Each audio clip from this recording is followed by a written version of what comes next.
The café was crowded, noisy, and overflowing with people escaping the heat of the day. But for Aron Hale, a tired single father trying to balance work and parenting, the world felt strangely distant. He sat at a corner table, sunlight pouring through the window like a gentle reminder that even the hardest days must keep moving. Across from him sat his 7-year-old son, Micah, quietly drawing on a piece of scrap paper.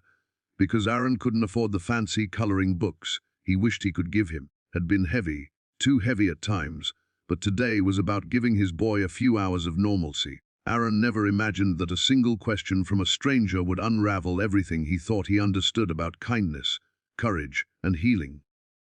If you believe in kindness, courage, and second chances, please like, comment, share, and subscribe to LifeSpark Stories. It truly helps keep these stories alive.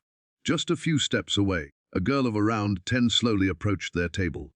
Her name, as Aron would later learn, was Riva Wynn.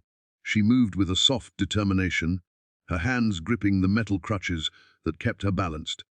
Her left pant leg was neatly folded and pinned where her leg should have been. Her dark hair was braided with sky blue ribbons, and her face carried a brave kind of calm, the kind born not from ease but from surviving storms no child should endure. She stopped in front of their table, breathing a little heavily from the effort, and looked at Aron with hopeful eyes that seemed older than her years.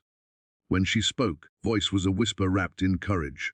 She simply asked, "Can I sit here?" Aron blinked, taken off guard. Around them every table was filled, and people were pretending not to notice her. Some glanced, then looked away quickly, out of discomfort, not cruelty. Still, the loneliness around the girl felt thick enough to touch. Could see Micah watching her too, his small curious eyes fixed on her crutches. In that moment, Aron remembered how Micah had been treated at school last year when his speech problem had made him the target of jokes. The memory tightened something in his chest, at the girl, at the way she was trying not to appear like she was asking for charity, and he smiled gently. "Of course you can sit here," he said softly, pulling a chair toward her. "You're safe with us." The words broke something inside her, because she tried to smile but her chin trembled. She lowered herself carefully onto the chair, setting her crutches against the table. She closed her eyes briefly, as though gathering strength. Sunlight framed her face, making her look almost unreal, a reminder of all the quiet battles children fight without being seen. Aron didn't ask questions. He didn't want to pry. The universe had a way of revealing stories that needed to be told. After a long minute, Riva whispered that her mother had dropped her off for a doctor's appointment and promised she'd be back quickly.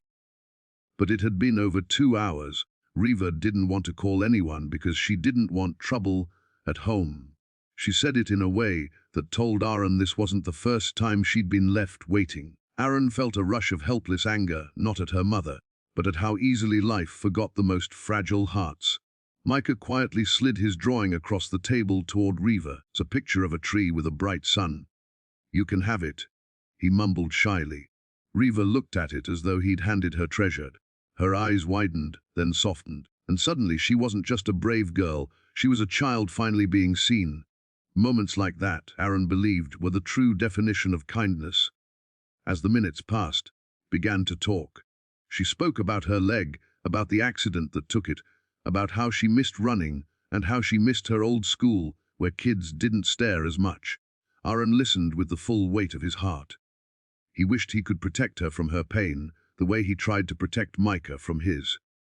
When her mother finally returned, hurried and flustered, Riva hugged Micah, then turned to Aron and said something he would never forget. "Thank you for making me feel like I still belong somewhere."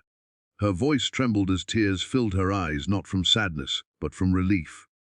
As she left, Aron felt something shift inside him, like a reminder that even broken pieces can light the world when held with gentleness.